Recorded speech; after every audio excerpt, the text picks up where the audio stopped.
Paul to the congregation in Rome, how deep are the wealth, the wisdom, the knowledge of God, how inscrutable his judgments, how unsearchable his ways. Who knows the mind of God? Who has been his counselor? From him, through him, and for him all things exist. To him be glory forever and ever. Amen.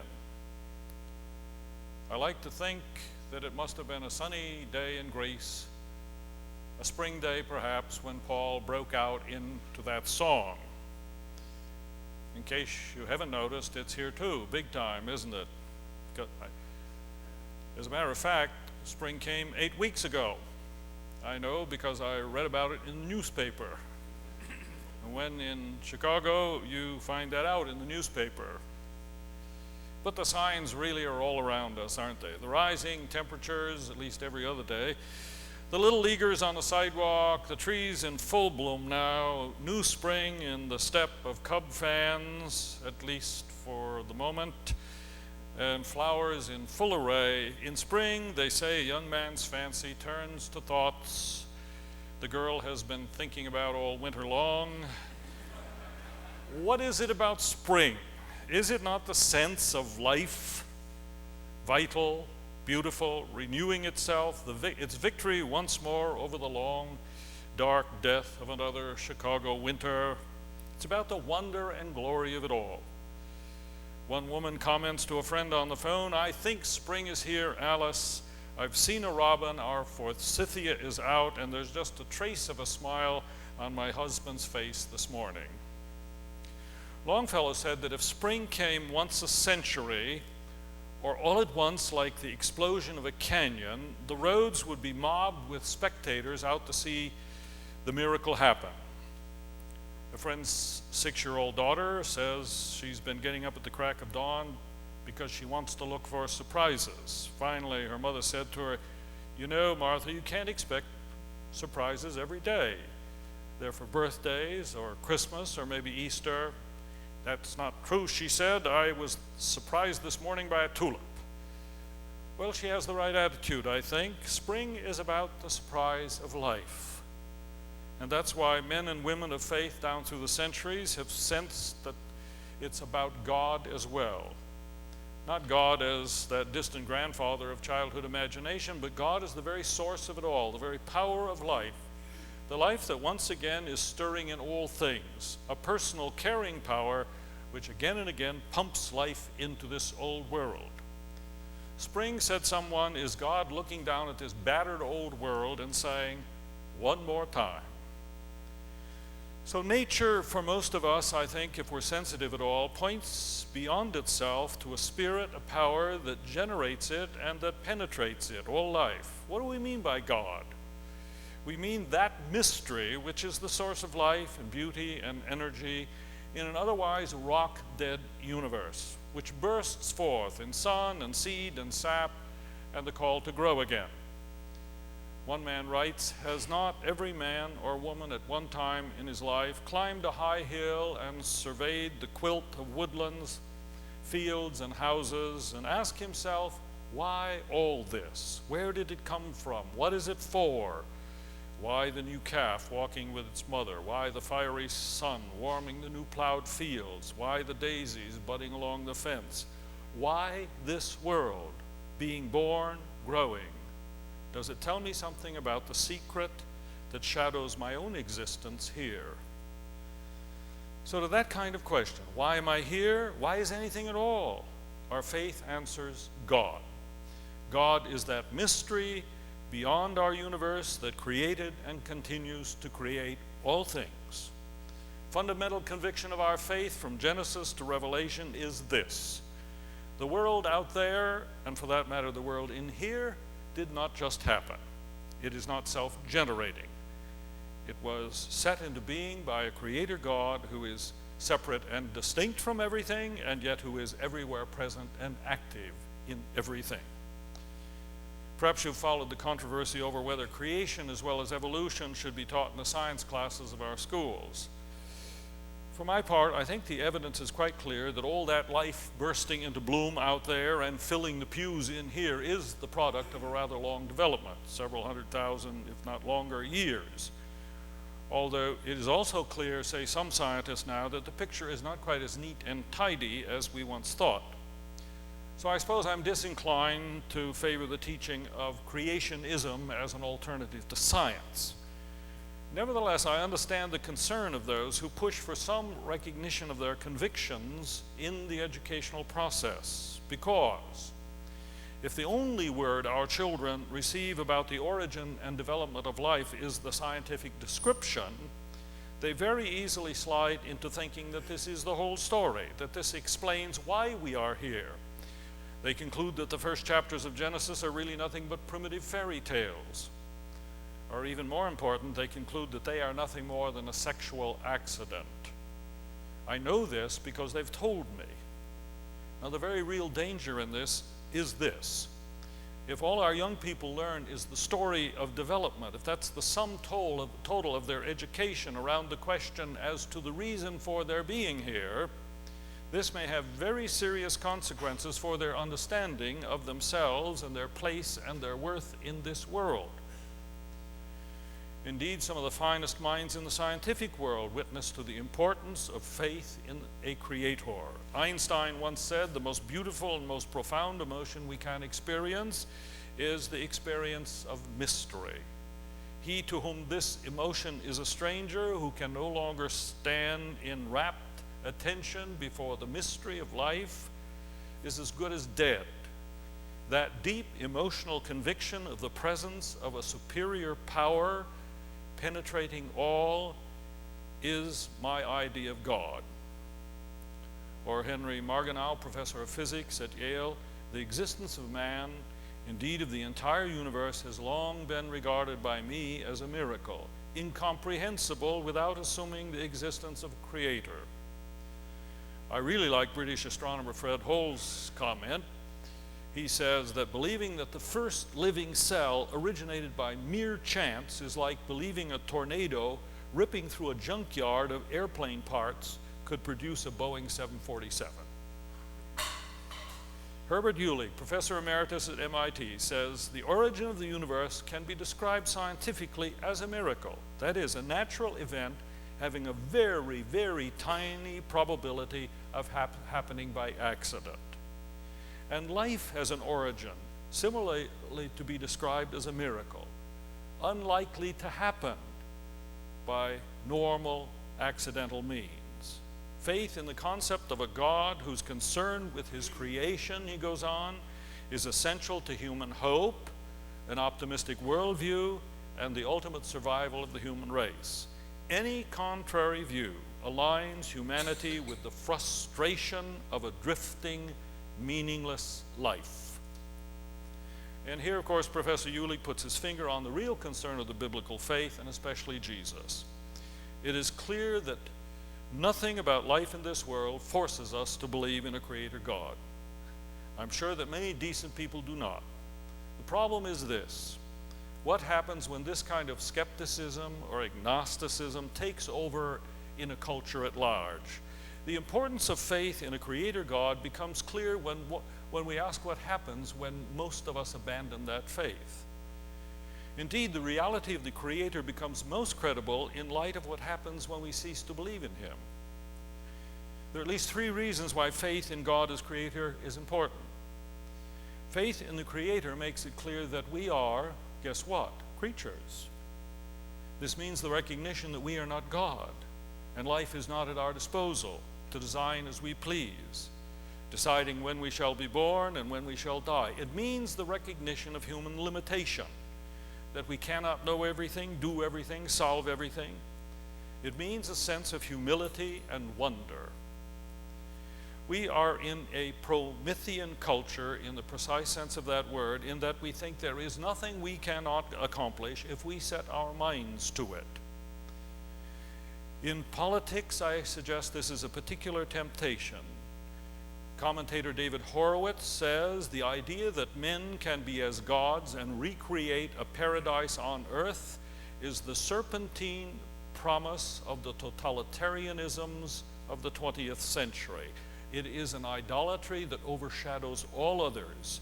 When men put on the mantle of gods and attempt to remake the world in their own image, the results are hideous and destructive beyond conception.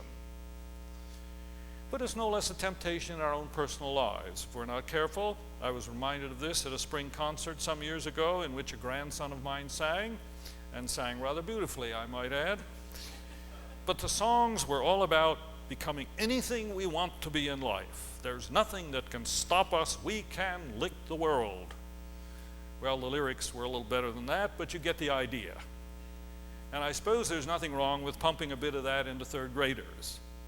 But when we as adults do not recognize the limitations of human creaturely existence, when we do not acknowledge that we cannot solve all the riddles and problems of life, when we refuse to accept that everything is not going to run out the way we want it to, when we fight all loss of control, we run the danger of losing our humility and our humanity, and we run the danger of losing our capacity to deal with adversity and trouble, as well as to live peaceably with one another.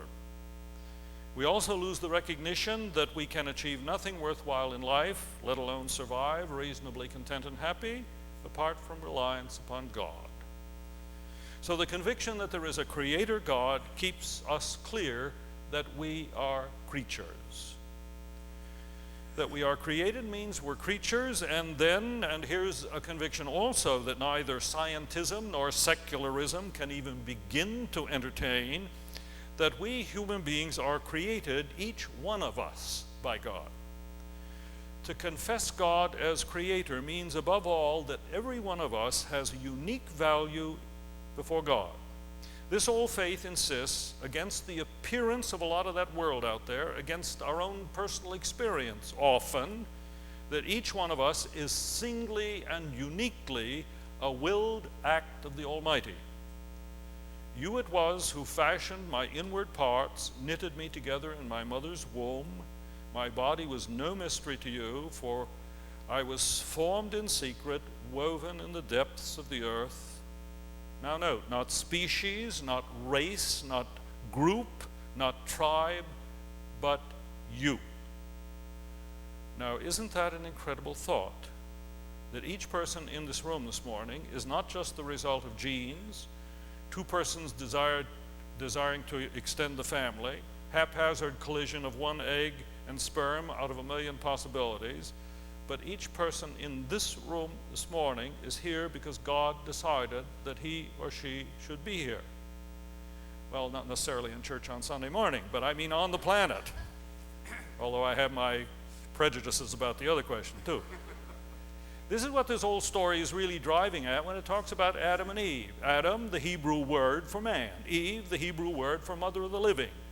It's a story about you and me. It's an everyman story. And everyone who ever breathes the life of day.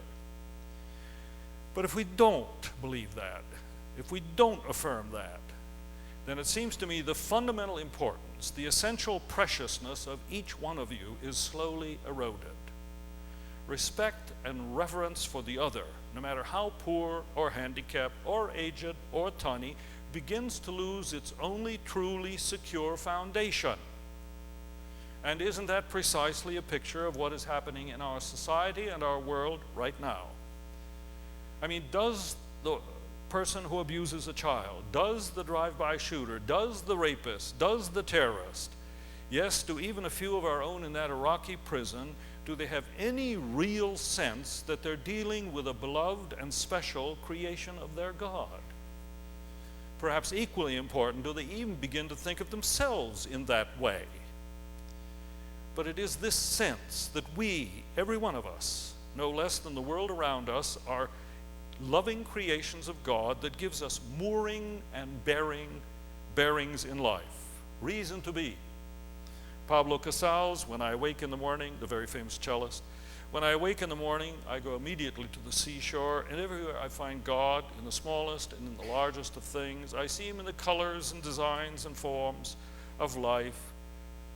What is God but this world in which we live, alive with his life? What is music but God? But every human being, there's the miracle. The miracle only God could make. Think, not one nose, one voice like another. Among the billions in the universe, no two exactly alike. Who but God? So, the word of our faith is you are a unique creation of the eternal. You are at the heart of this whole stupendous story. You are his final masterpiece, each one of you.